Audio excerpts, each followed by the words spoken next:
Hello, কে আছো? রাত জাগা পাখি। এখন বাজে কটা দাঁড়া দেখি, 2:10। কি করব, সকাল থেকে একদম সময় পাচ্ছি না।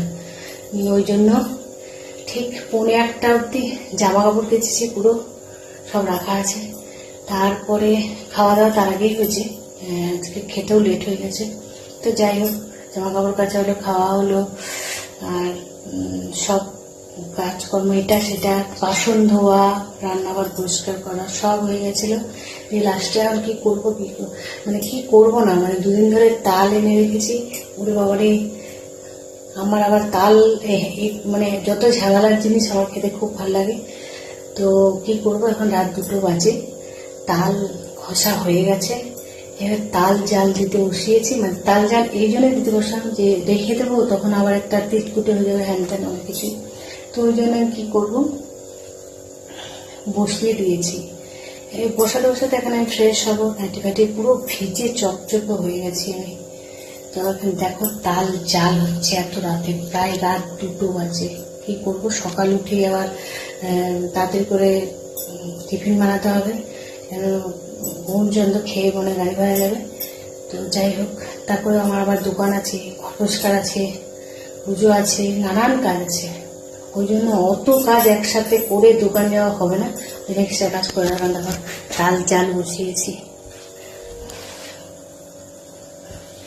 এই হচ্ছে তাল জাল বসিয়েছি। তো চলো দেখাই জামা কাপড় কত কেচেছি। চলো, দেখো জুতো কেচেছি, জামা কাপড়গুলো কেচেছি, সব একবার টপ। মনে হচ্ছে আমার খাবার হজম হয়ে গেল, আমি পুরো ভিজে গেছি, ভিজে। কে ভাই আমার মতন রাত জাগে? উফ, আমি তো পরেশান হয়ে গেলাম একদম। কে যে আছো, কখন এম হয়ে গেছে। এবার একটা গুড নাইট বললে লোকে এখন গাল দেবে, আমাকে বলবে এত রাতে গুড নাইট বলি বাবারে।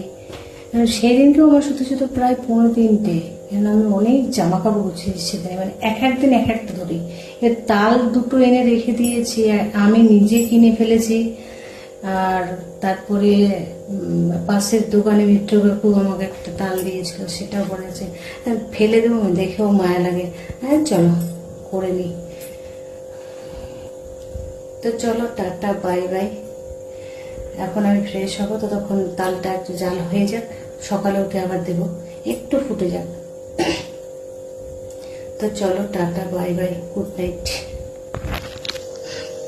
রাত জাগা পাখি।